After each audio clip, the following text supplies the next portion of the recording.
Hi, ഞാൻ doctor പ്രിയ QNB health കെയറിലെ homoeopathic ഫിസിഷ്യനാണ്. ഇത് നമുക്ക് എല്ലാവർക്കും കോമൺ ആയിട്ട് അറിയുന്ന ഒന്നാണ് ബി കോംപ്ലക്സ് വൈറ്റമിൻ. ഇതിൽ ഏറ്റവും പ്രമുഖനായ ഒന്നാണ് വൈറ്റമിൻ B12.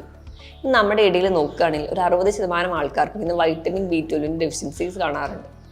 നമുക്ക് ഈ വീഡിയോയിലൂടെ എന്തിലൂടെയൊക്കെയാണ് നമുക്ക് വൈറ്റമിൻ B12 ലഭിക്കുന്നതെന്നും കുറഞ്ഞാൽ നമുക്ക് എന്തൊക്കെ സിംറ്റംസ് കാണിക്കുന്നു, നമുക്ക് എങ്ങനെ മാനേജ് ചെയ്യാമെന്ന് നോക്കാം.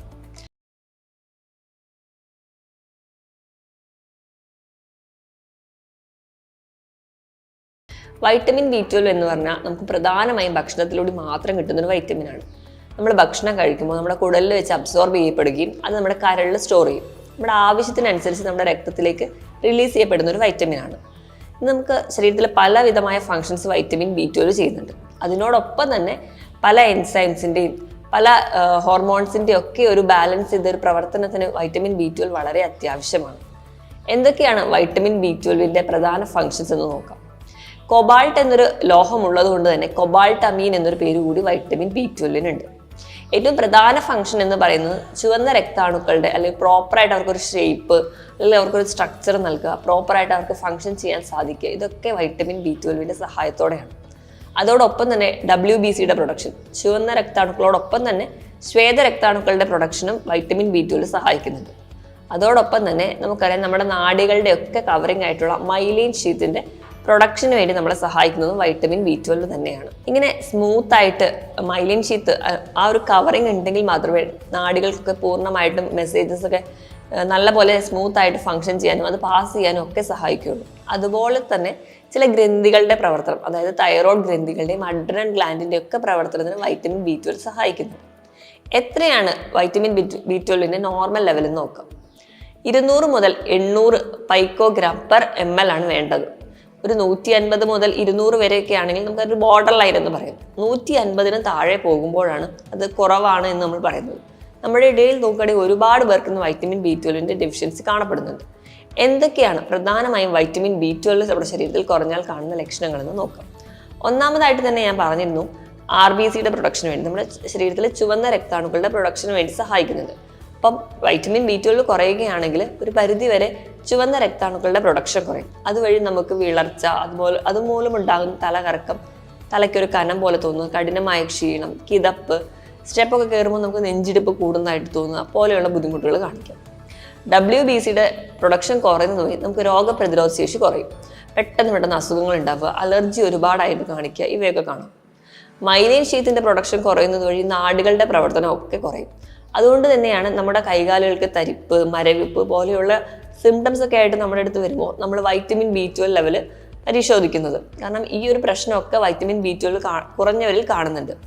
അതുപോലെ തന്നെ മസിൽസിന്റെ കോർഡിനേഷനൊക്കെ നഷ്ടപ്പെടും, നമ്മുടെ സുഷുമ്ന നാഡിയുടെ പ്രവർത്തനത്തിനെയും ബാധിക്കുന്നുണ്ട്. അതുകൊണ്ട് തന്നെ ചിലപ്പോൾ നടക്കാൻ പോകുമ്പോൾ പെട്ടെന്ന് വേച്ചു പോവുക അല്ലെങ്കിൽ പെട്ടെന്ന് വീഴുക തുടങ്ങിയ കംപ്ലയിൻസ് ഒക്കെ ഇവരുടെ ഇടയിൽ കാണാറുണ്ട്. വൈറ്റമിൻ B12 നമ്മുടെ ശരീരത്തിൽ കുറയുന്ന ഒരു സാഹചര്യത്തിൽ ഹീമോസിസ്റ്റീൻ എന്ന് പറയുന്ന ഒരു കണ്ടന്റ് നമ്മുടെ രക്തത്തിൽ കൂടുന്നതായിട്ട് കാണാം. ഈ ഹീമോസിസ്റ്റീൻ നമ്മുടെ രക്തത്തിൽ കൂടിക്കഴിഞ്ഞാൽ നമ്മുടെ രക്തക്കുഴലുകളൊക്കെ നശിപ്പിക്കും. അത് പെട്ടെന്ന് അതിന് ക്ഷതം ഉണ്ടാവുകയും അതിറോസ്ക്ലിറോസിസോ അല്ലെങ്കിൽ പെട്ടെന്ന് പൊട്ടിപ്പോവാനുള്ള ടെൻഡൻസിയും അതുവഴി ബ്ലീഡിങ് ഡിസോർഡേഴ്സും അതുപോലെ തന്നെ സ്ട്രോക്ക് പോലെയുള്ള കണ്ടീഷൻസ് ഉണ്ടാവാനുള്ള ടെൻഡൻസി വളരെ കൂടുതലാണ്. ഇതോടൊപ്പം തന്നെ നമുക്ക് തലയ്ക്ക് ഭയങ്കര കനം അല്ലെങ്കിൽ തല കറക്കം പോലെയുള്ള ബുദ്ധിമുട്ട്, ഒരു കാര്യത്തിലും കോൺസെൻട്രേറ്റ് ചെയ്യാൻ പറ്റില്ല, ഓർമ്മക്കുറവ്. മറവിയുടെ ഒക്കെ ആദ്യ ലക്ഷണമായിട്ട് നോക്കുമ്പോൾ തന്നെ നമ്മൾ വൈറ്റമിൻ B12 ലെവൽ പരിശോധിക്കാറുണ്ട്. ഇത് കൂടാതെ തന്നെ മുടി പെട്ടെന്ന് നരയ്ക്കുക, മുടി കൊഴിച്ചിൽ ഒരുപാടായിട്ട് കാണിക്കുക, നമ്മുടെ ചെവിയിൽ ഒരു മൂളൽ പോലെ പ്രസന്റ് ചെയ്യുക, ഇങ്ങനെയുള്ള സിംറ്റംസും അതോടൊപ്പം തന്നെ നമ്മുടെ നാവ് നല്ല പോലെ ചുവന്ന് തടിക്കുന്നതായിട്ട് തോന്നുക, ഇതൊക്കെ വൈറ്റമിൻ B12 കുറവുള്ളവരിൽ കോമൺ ആയിട്ട് കാണുന്ന സിംറ്റംസ് ആണ്. ഇതോടൊപ്പം തന്നെ നമുക്ക് ആൻസൈറ്റി, ഡിപ്രഷൻസ് പോലെയുള്ള മൂഡ് സ്വിങ്സ്, നമുക്ക് തൈറോയ്ഡ് ഗ്രന്ഥികളുടെ പ്രവർത്തനത്തെ ബാധിക്കുന്നത് കൊണ്ട് ആ ഒരു ഹോർമോണിന്റെ ഇംബാലൻസ് മൂലം ഉണ്ടാകുന്ന ഈ ആൻസൈറ്റി, മൂഡ് ഡിസോർഡേഴ്സ് ഒക്കെ വൈറ്റമിൻ B12 കുറയുമ്പോഴും കാണാറുണ്ട്. ഇത് ഇനി ആർക്കാണ് കൂടുതലായിട്ടും വൈറ്റമിൻ B12 ഡെഫിഷ്യൻസി കാണാറ് എന്ന് നോക്കാം. ഏറ്റവും കൂടുതലായിട്ട് കാണുന്നത് പ്രധാനമായിട്ടും ഈ വെജിറ്റേറിയൻ ഫുഡ് മാത്രം കഴിക്കുന്നത്, അതായത് കംപ്ലീറ്റ് വെജിറ്റേറിയൻ, മുട്ടയും പാലും ഒന്നും കഴിക്കാതെ കംപ്ലീറ്റ് ആയിട്ട് വെജിറ്റേറിയൻ ആയിട്ടുള്ളവരിലാണ് കൂടുതലായിട്ടും വൈറ്റമിൻ B12 ഡെഫിഷ്യൻസി കൂടുതലായി കാണുന്നത്. ഇത് കൂടാതെ തന്നെ കണ്ടിന്യൂസ് ആയിട്ട് മദ്യപിക്കുന്നവർ, അതുപോലെ തന്നെ ഓറൽ കോൺട്രാസെപ്റ്റീവ് പിൽസ് കൂടുതലായിട്ട് കഴിക്കുക, ഡയബറ്റീസിൻ്റെ മെഡിസിൻസ് മെറ്റ്ഫോമിനൊക്കെ നീണ്ട കാലമായിട്ട് ഉപയോഗിക്കുന്നവരിൽ ഒക്കെ നമുക്ക് വൈറ്റമിൻ B12 ഡെഫിഷ്യൻസി കാണാം. ഇത് കൂടാതെ തന്നെ ആവശ്യമില്ലാതെ തന്നെ ഗ്യാസ് ട്രബിൾ അങ്ങനത്തെ കണ്ടീഷൻസിനൊക്കെ വേണ്ടി മെഡിസിൻസിനെ ഡിപ്പെൻഡ് ചെയ്യുന്നവർ, സീലിയാക് ഡിസീസ്, കോൺസ് ഡിസീസ്, അതുപോലെ പാൻക്രിയാസ് ഗ്രന്ഥികളെ ബാധിക്കുന്ന രോഗങ്ങൾക്കും പാൻക്രിയാറ്റൈറ്റിസ് പോലെയുള്ള കണ്ടീഷൻസിലും ഒക്കെ നമുക്ക് വൈറ്റമിൻ B12 ഡെഫിഷ്യൻസി കാണാം.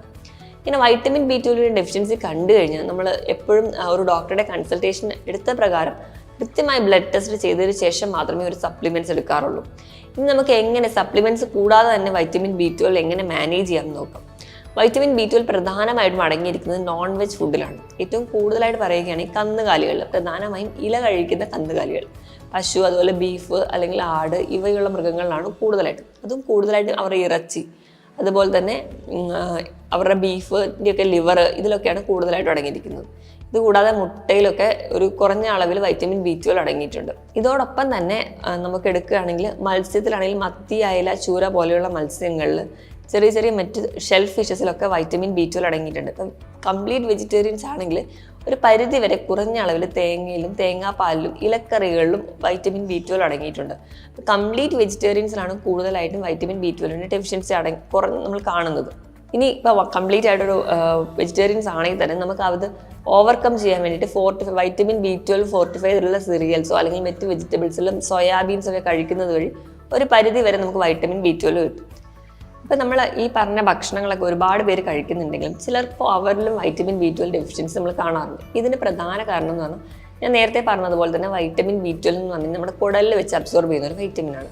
അപ്പോൾ വേണ്ട രീതിയിൽ കുടലിൽ വെച്ച് അബ്സോർബ് ചെയ്യാൻ പറ്റാത്തത് കൊണ്ടാണ് ഈ ഒരു ഡെഫിഷ്യൻസി കാണിക്കുന്നത്. അപ്പോൾ ഇങ്ങനെയുള്ള പ്രശ്നം കാണുന്നത് കൂടുതലായിട്ടും ഈ ഗ്യാസിൻ്റെ ബുദ്ധിമുട്ടുള്ളവർ, അസിഡിറ്റി അല്ലെങ്കിൽ GORD പോലെയുള്ള കണ്ടീഷൻസ് ഉള്ളവർക്കാണ്. ഇതിന് പ്രധാന കാരണം നമ്മുടെ വയറിലെ pH കറക്റ്റ് അല്ലാത്തതുകൊണ്ടാണ്. അപ്പം ഈ ഒരു കംപ്ലൈൻറ്റ് കൂടി നമ്മൾ ഓവർകം ചെയ്യാൻ വേണ്ടിയിട്ട് നമ്മൾ പുളിയില്ലാത്ത കട്ട തൈര് കഴിക്കുന്നത് വളരെ നല്ലതാണ്. ഇതിൽ ധാരാളം പ്രോബയോട്ടിക് ആയിട്ടുള്ള ബാക്ടീരിയകളുണ്ട്. ഈ ഒരു ബാക്ടീരിയ നമ്മുടെ ഗട്ട് ഹെൽത്ത് ഇംപ്രൂവ് ചെയ്യും. അതുവഴി നമുക്ക് വൈറ്റമിൻ B12 അബ്സോർപ്ഷൻ സഹായിക്കുന്നുണ്ട്. ഇത് കൂടാതെ തന്നെ നമ്മൾ പൊട്ടാസ്യം അടങ്ങിയ ഭക്ഷണങ്ങൾ കൂടുതലായിട്ട് കഴിക്കുക. പൊട്ടാസ്യം കൂടുതലായിട്ട് അടങ്ങിയിരിക്കുന്നത് അനാറ്, ഉലുവ, കരിക്ക് തുടങ്ങിയവയിലാണ്. ഇവയൊക്കെ ധാരാളം കഴിക്കുകയാണെങ്കിൽ നമുക്ക് പൊട്ടാസ്യത്തിൻ്റെ ലെവൽ മെയിൻറ്റെയിൻ ചെയ്യാനും അതുവഴി നമുക്ക് ആ ഒരു വയറിൻ്റെ ബാലൻസ്, ഒരു pH ബാലൻസ് മെയിൻറ്റെയിൻ ചെയ്യാൻ സാധിക്കും. അങ്ങനെയാണെങ്കിൽ മാത്രമേ നമ്മൾ വൈറ്റമിൻ B12 അടങ്ങിയ ഭക്ഷണം കഴിക്കുകയാണെങ്കിലും നമ്മുടെ ശരീരത്തിലേക്ക് അത് അബ്സോർബ് ചെയ്യുകയും വേണ്ട രീതിയിൽ സ്റ്റോർ ചെയ്യുകയും വേണ്ട രീതിയിലേക്ക് രക്തത്തിലേക്ക് റിലീസ് ചെയ്യാനും സാധിക്കുകയുള്ളൂ. ഇപ്പോൾ ഞാൻ ഈ പറഞ്ഞ രീതിയിലുള്ള ലക്ഷണങ്ങളൊക്കെ ആർക്കെങ്കിലും ഉണ്ടെങ്കിൽ, അല്ലെങ്കിൽ ഈ പറഞ്ഞ പോലെ തരിപ്പോ മരവിപ്പോ ഒക്കെ ബുദ്ധിമുട്ടുള്ളവരാണെങ്കിൽ നിങ്ങളൊരു ഡോക്ടറുടെ കൺസൾട്ടേഷൻ എടുക്കുക. കൃത്യമായ രക്തപരിശോധനയ്ക്ക് ശേഷം നിങ്ങൾക്ക് വൈറ്റമിൻ B12 സപ്ലിമെൻറ്റ്സ് എടുക്കാവുന്നതാണ്. മറ്റൊരു ഹെൽത്ത് ടോപ്പിക്കുമായിട്ട് വീണ്ടും കാണുന്നത് വരെ താങ്ക് യു.